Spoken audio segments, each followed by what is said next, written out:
हाँ जी, good morning dear students. तो कल हम क्या पढ़ रहे थे? Dipole moment. तो डायपोल मोमेंट हमने पढ़ा था कि it's represented by mu and it's product of magnitude of charges and distance between centre of two atoms. तो today we are going to talk about applications of dipole moment. तो इनकी applications पढ़नी है। पहली एप्लीकेशन हमारे पास है to determine polarity of bond. तो पोलैरिटी ऑफ बॉन्ड हमें डायपोल मोमेंट से पता चल जाता है। Very good. अगर डायपोल मोमेंट ज़ीरो है तो मॉलिक्यूल नॉन पोलर है, सिंपल। और अगर डायपोल मोमेंट की वैल्यू कोई पॉजिटिव है तो मॉलिक्यूल जो है वो पोलर है। It's so simple, very simple. मैं रिपीट कर दूं, अगर mu is equal to zero, molecule is non polar या bond is non polar, rather you say bond is non polar. और अगर डायपोल मोमेंट म्यू की वैल्यू कुछ है, ज़ीरो से ज़्यादा है, तो bond is going to be polar in nature. Got it? ये थी हमारी फर्स्ट एप्लीकेशन डायपोल मोमेंट की। सेकंड एप्लीकेशन पे आते हैं। सेकंड एप्लीकेशन है कि it help us in determining geometry of the molecule.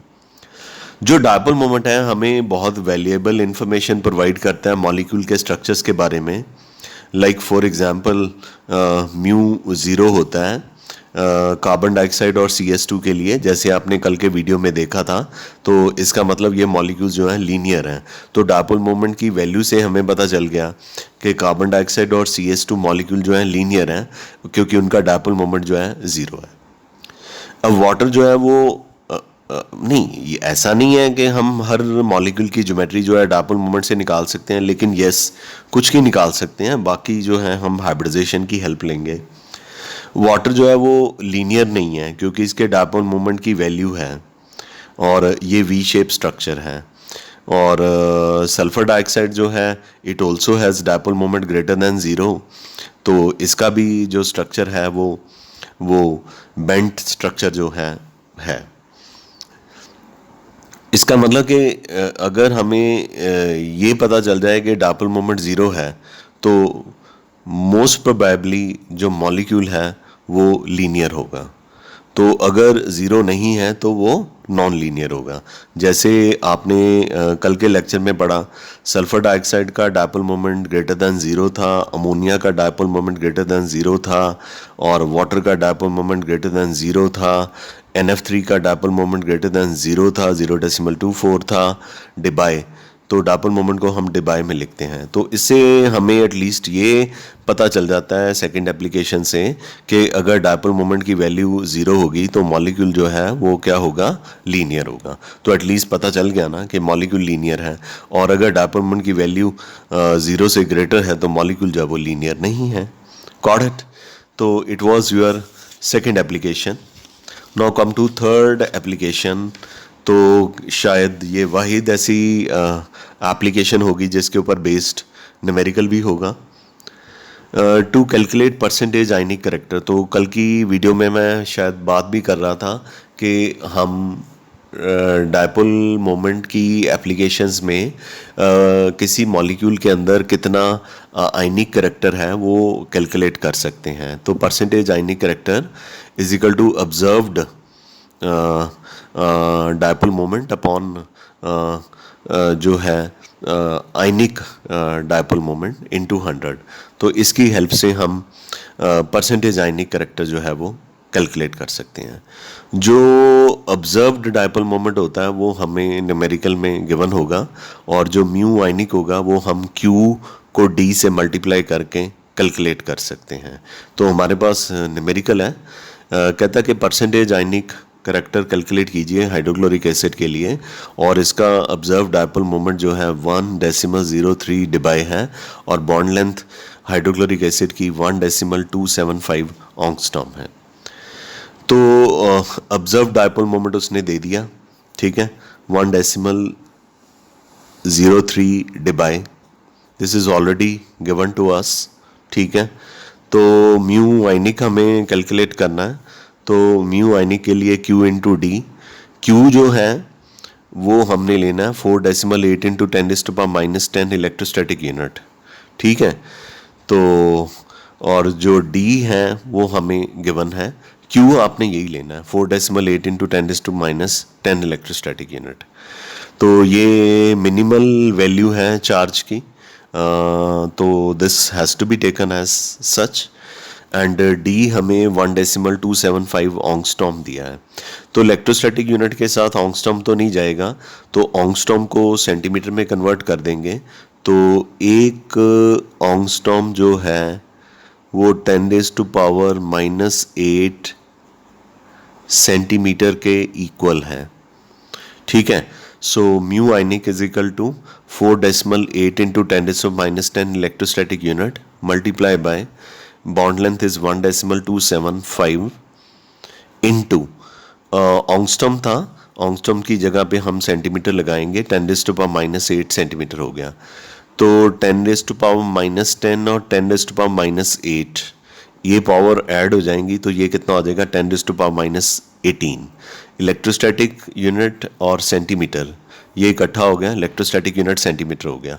4.8 को 1.275 से मल्टीप्लाई करो 6.12 हो जाएगा। तो हमारे पास टोटलिटी में आ गया mu ionic is equal to 6.12 into 10⁻⁻18 electrostatic unit centimetre.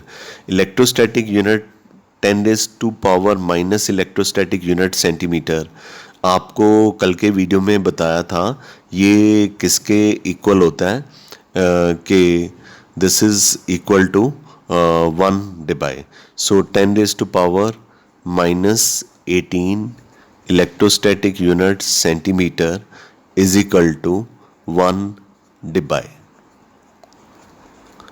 तो ये 1 डिवाइड के इक्वल हो गया। तो इसका मतलब हमारे पास आ गया 6.12 डिवाइड। ये 10⁻⁻18 गलती से लिखा गया, ठीक है। इसको हम रब कर देते हैं।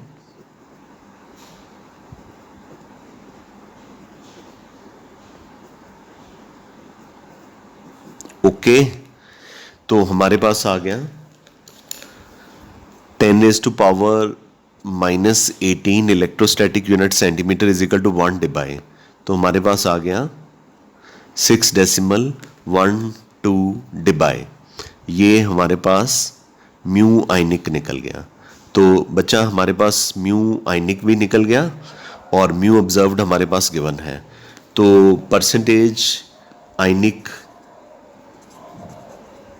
करेक्टर निकालने का फॉर्मूला क्या है, mu observed upon mu ionic, mu observe upon mu ionic into 100। Mu observe is given to us 1.03 divide. Mu ionic is we had calculated right now 6.12 divide into 100। तो this comes out to be 16.83%। अगर hydrochloric acid में, या problem was hydrochloric acid, अगर hydrochloric acid में 16.83% आयनिक character है, तो अगर आपसे कोई पूछे उल्टा कि आप इसका कोवलेंट करैक्टर बता दीजिए HCl का, तो आपने क्या करना है 100 माइनस 16.83 कर देना है, ठीक है। तो ये आई बिलीव के 17 अगर सब्सट्रैक्ट करें 100 में से तो 83 आ जाते हैं। तो 1 में से 0.83 माइनस करें तो 7 आ जाएगा, ठीक है। तो हमारे पास परसेंटेज कोवलेंट करैक्टर जो है 8.13% हो गया। नज़र आ गया? Okay, I think you are able to see this. तो हमने वैसे कैलकुलेट तो परसेंटेज आयनिक करैक्टर करा है, लेकिन अगर आपने परसेंटेज कोवलेंट करैक्टर निकालना है HCl का, तो 100 में से आयनिक करैक्टर को माइनस कर दीजिए, तो आपके पास क्या आ जाएगा, कोवलेंट करैक्टर जो है वो आ जाएगा। ये हमारी हुई third application. I am sure के till here it is very clear to you. We come to the next application, that is the fourth application.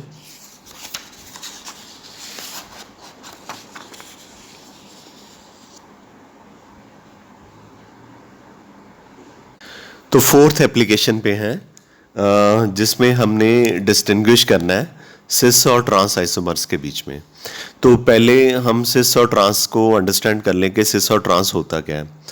10th standard में आपको बताते हैं कि कार्बन डबल बॉन्ड कार्बन के एडजेसेंट कार्बन होने चाहिए, मतलब कार्बन डबल बॉन्ड कार्बन के साथ अगर एक जैसे ग्रुप्स जो हैं एक ही साइड पे लगे हुए हैं, जैसे ये कुलरीन इस कार्बन के साथ और ये कुलरीन इस कार्बन के साथ, यानी कि कुलरीन दोनों एक जैसे ग्रुप हैं और वो कार्बन डबल बॉन्ड कार्बन के साथ अटैच हैं, तो इस तरह की कॉन्फ़िगरेशन को, इस तरह की ओरिएंटेशन को स्पेस में सिस कहा जाता है। लेकिन अगर एक जैसे दो ग्रुप जो हैं ऑपोजिट लगे हुए हैं, जैसे कुलरीन दो ऑपोजिट लगे हुए हैं लेकिन कार्बन डबल बॉन्ड कार्बन के साथ, तो इस तरह की कॉन्फ़िगरेशन को हम ट्रांस कहते हैं। तो सबसे पहले एप्लीकेशन पढ़ाने से पहले तो हमारे लिए ये बहुत इंपॉर्टेंट है बच्चों को बताएं कि सिस और ट्रांस क्या होता है। 10th स्टैंडर्ड में नो डाउट है, लेकिन कई बच्चों ने पढ़ा होता है, कईयों ने नहीं पढ़ा होता, कई सिर्फ एनसीईआरटी पढ़ते हैं, कई रेफरेंसेस बुक्स नहीं पढ़ते। तो एनसीईआरटी भी बड़ा कुछ लिखती है, वो बताती है इन चीज़ों के बारे में, लेकिन डिपेंड करता है कि आप के टीचर ने आपको क्या क्या कराया हुआ है। तो सिस पता चल गया जब दो आइडेंटिकल ग्रुप जो हैं कार्बन डबल बॉन्ड कार्बन की एक ही साइड पे लगे हों तो दैट इज सिस, और अगर दो आइडेंटिकल ग्रुप यानी कि कुलरीन है जैसे कार्बन डबल बॉन्ड कार्बन के ऑपोजिट साइड पे लगे हों तो दैट इज ट्रांस। अब कुलरीन की इलेक्ट्रोनेगेटिविटी कार्बन से ज़्यादा है तो इसके ऊपर नेगेटिव चार्ज आ गया, नेगेटिव चार्ज आ गया, यानी डायपोल जो है वो उसका हेड कुलरीन की तरफ होगा, इसमें भी डायपोल का हेड जो है वो कुलरीन की तरफ होगा, और जो रिजल्टेंट डायपोल होगा वो ये दिखा दिया हमने डॉटेड लाइन के साथ और एरो के साथ। और सिस इस कंपाउंड का नाम 1,2 डाइक्लोरोइथीन है, ठीक है। ये एक कार्बन है, ये दूसरा कार्बन है, तो ये इथीन, आपको पता है कि इथीन क्या होता है, इथीन में यहाँ पे H लगा होता है, C फिर H double bond C H H, तो H को हटा के कुलरीन लगा दिया, यहाँ पे भी सेकंड कार्बन पे भी H को हटा के कुलरीन लगा दिया। सो दिस इज़ 1,2 डाइक्लोरो, 1 पे भी क्लोरो लगा हुआ है, मतलब फर्स्ट कार्बन पे भी क्लोरो है, सेकंड पे भी क्लोरो है, तो डाइक्लोरो हो गया, और दो कार्बन है तो इथ होता है, डबल बॉन्ड है तो ईन होता है। नो डाउट मुझे नॉमेनक्लेचर तो नहीं करवाना था, पर अगर आपको इसकी नेमिंग ही नहीं आती तो देन इट्स अ प्रॉब्लम। तो anyway it's a cis compound, तो इनका रिजल्टेंट डायपोल जो है दिखाया हुआ है, तो इसका डायपोल मोमेंट 1.9 है, 0 है। नो डाउट आपको याद करने की तो ज़रूरत नहीं है, पर ऐसा है कि सिस कंपाउंड का डायपोल मोमेंट ट्रांस के कंपैरेटिवली जो है वो ज़्यादा होता है, कुछ एक केसेस को छोड़ के।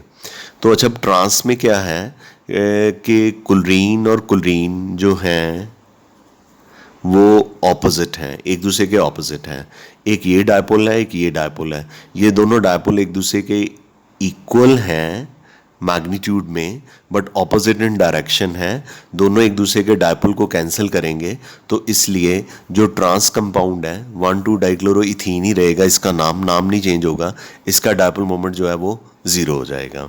Got it? तो इसका मतलब कि सिस कंपाउंड का डायपोल मोमेंट ट्रांस कंपाउंड के डायपोल मोमेंट से ज़्यादा होता है। हालांकि ये हमारे पास ऐसा भी केस है जहाँ पे ट्रांस कंपाउंड का डायपोल मोमेंट सिस से ज़्यादा हो सकता है। ये कब ज़्यादा हो सकता है? ये तब ज़्यादा हो सकता है कि जब कार्बन के साथ एक इलेक्ट्रोनेगेटिव एटम लगा है जिसकी इलेक्ट्रोनेगेटिविटी कार्बन से ज़्यादा है, वो -I, ये नेगेटिव इंडक्टिव इफेक्ट होता है।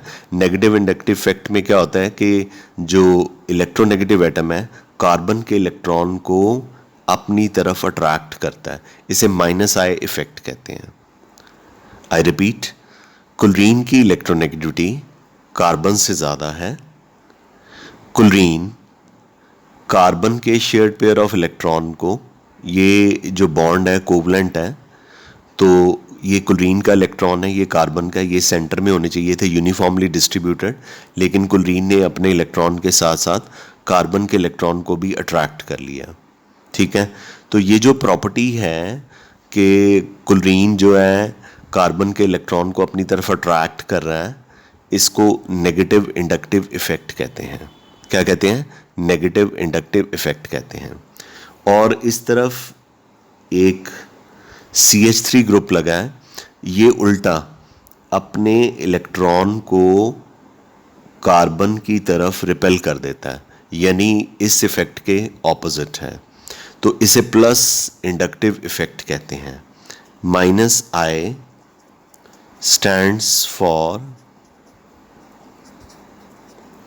माइनस इंडक्टिव इफेक्ट,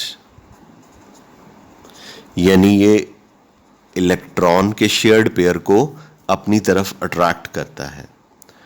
और जो +I है, दिस स्टैंड्स फॉर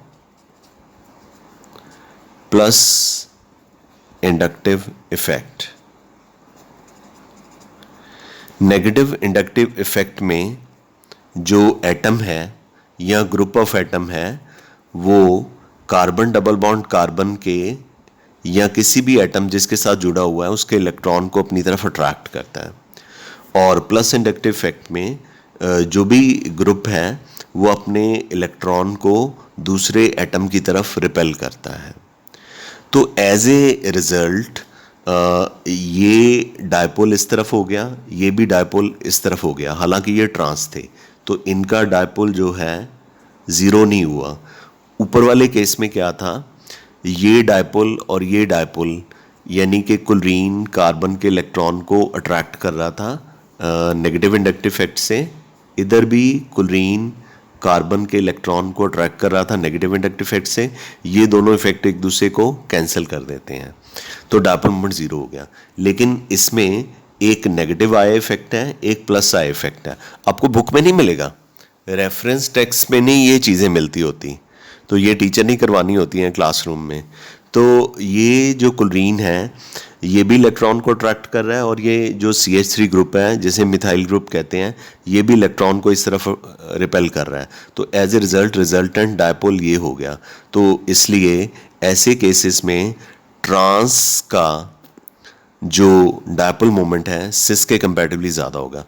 अब सिस का क्यों कम हो गया? सिस का ये कम इसलिए कम हो गया कि क्लोरीन ने इलेक्ट्रॉन को अपनी तरफ अट्रैक्ट किया नेगेटिव इंडक्टिव इफेक्ट से, CH3 ने इलेक्ट्रॉन को रिपेल किया प्लस इंडक्टिव इफेक्ट से।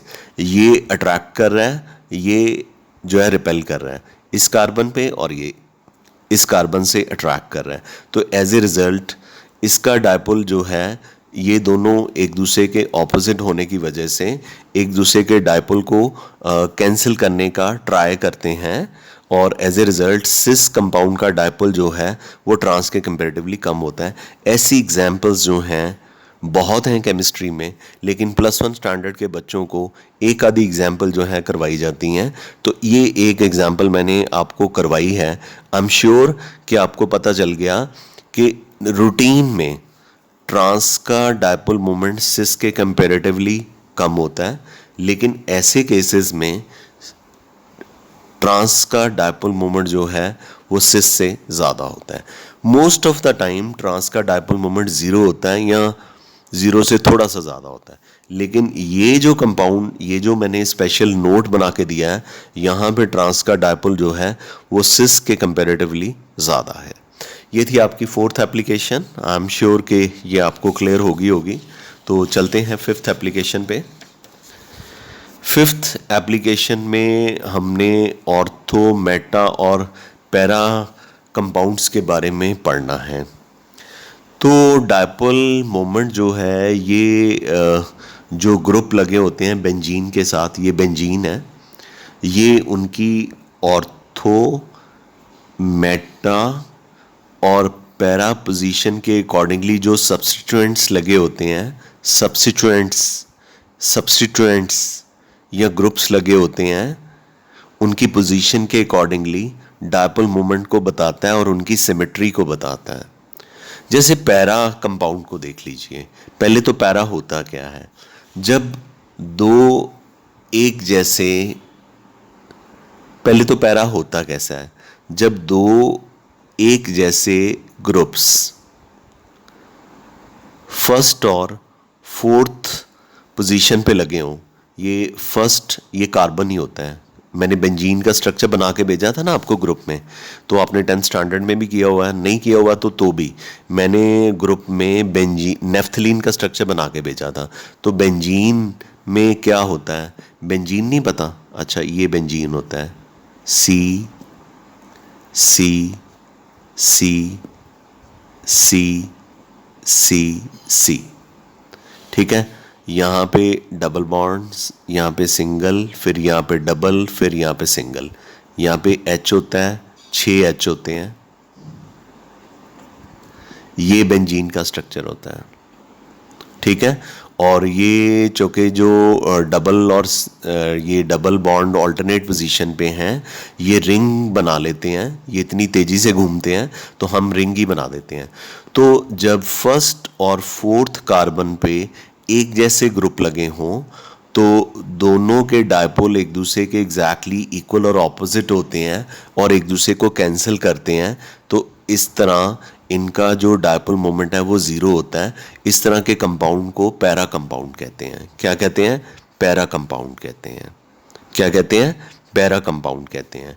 आगे, अगर दो एक जैसे ग्रुप फर्स्ट और थर्ड कार्बन पे लगे हों तो इस पोजीशन को मेटा पोजीशन कहते हैं। मेटा पोजीशन कहते हैं। पैरा को स्मॉल p से लिखते हैं, मेटा को स्मॉल m से लिखते हैं। तो मेटा पोजीशन में सिमेट्री इतनी नहीं है जितनी कि पैरा पोजीशन में थी। पैरा पोजीशन में दो हैलोजन एक दूसरे के एग्जैक्टली ऑपोजिट थे, यहाँ पे नहीं है। तो ये इसके डायपोल को थोड़ा कैंसिल करने की कोशिश करता है, लेकिन not like para position. Para में तो एग्जैक्टली दोनों क्लोरीन के जो डायपोल्स हैं वे एक दूसरे को एग्जैक्टली कैंसिल कर देते हैं, क्योंकि इक्वल इन मैग्नीट्यूड है, ऑपोजिट इन डायरेक्शन है। तो पैरा पोजीशन में डायपोल मोमेंट जो है ज़ीरो हो गया। लेकिन यहाँ पे डायपोल मोमेंट एग्जैक्टली कैंसिल नहीं हो सकता, क्योंकि ये सिमेट्रिकल उतना नहीं है जितना सिमेट्रिकल कौन सा कंपाउंड है? पैरा कंपाउंड है। तो मेटा पोजीशन पे डायपोल मोमेंट की वैल्यू 1.48 डिबाई है। याद नहीं करना, आपने याद तो यही करना है कि ऑर्थो पे डायपोल मोमेंट जो है ज़्यादा होता है, मेटा पे थोड़ा कम हो जाता है, पैरा पे डायपोल मोमेंट जो है ज़ीरो होता है। अब ऑर्थो पोजीशन पे आ जाते हैं। ऑर्थो पोजीशन में जो ग्रुप्स हैं या सब्स्टिट्यूएंट हैं फर्स्ट और सेकंड कार्बन पे लगे हुए हैं, लाइक ये फर्स्ट हो गया, ये सेकंड हो गया, फर्स्ट और सेकंड पे लगे हुए हैं, तो इनका तो दोनों का डायपोल ऊपर की तरफ है, तो रिजल्टेंट डायपोल ये बन गया। तो ऑर्थो पोजीशन में dipole moment is highest amongst ortho, meta and para. This is 2.54 debye. Ortho को स्मॉल o से डेजिग्नेट किया जाता है। इसका मतलब greater the dipole moment, lesser is the symmetry, and lesser the dipole moment, higher is the symmetry. Like अगर dipole moment zero ही हो गया तो मॉलिक्यूल सिमेट्रिकल हो गया। जैसे हमने डायपोल मोमेंट में कल के वीडियो में पढ़ा था या आज एप्लीकेशंस में भी पढ़ा था कि डायपोल मोमेंट ज़ीरो हो तो मॉलिक्यूल जो है वो नॉन पोलर होता है, सिमेट्रिकल होता है। तो यहाँ पे भी यही है। ऑर्थो मेटा पैरा के केस में ऑर्थो को O से लिखते हैं, मेटा को स्मॉल m से लिखते हैं, पैरा को स्मॉल p से लिखते हैं।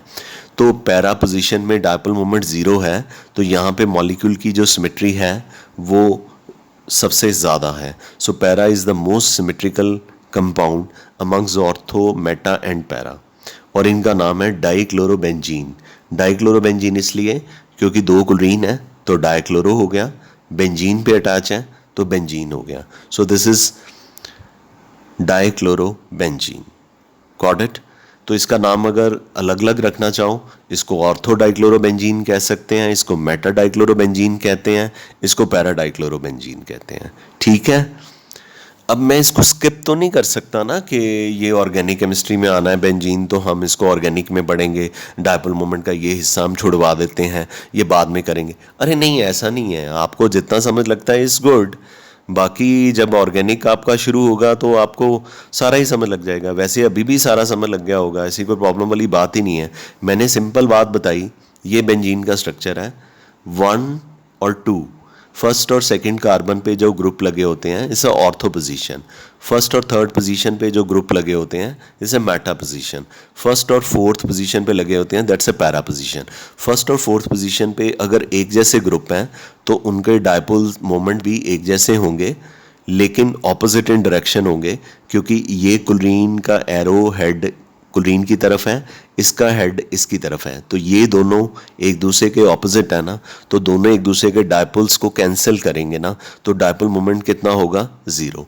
इसमें थोड़ा कम कैंसिल करेंगे, इसमें बिल्कुल नहीं कैंसिल कर पाएंगे, और ऑर्थो पोजीशन का डायपोल मोमेंट जो है वो सबसे ज़्यादा है।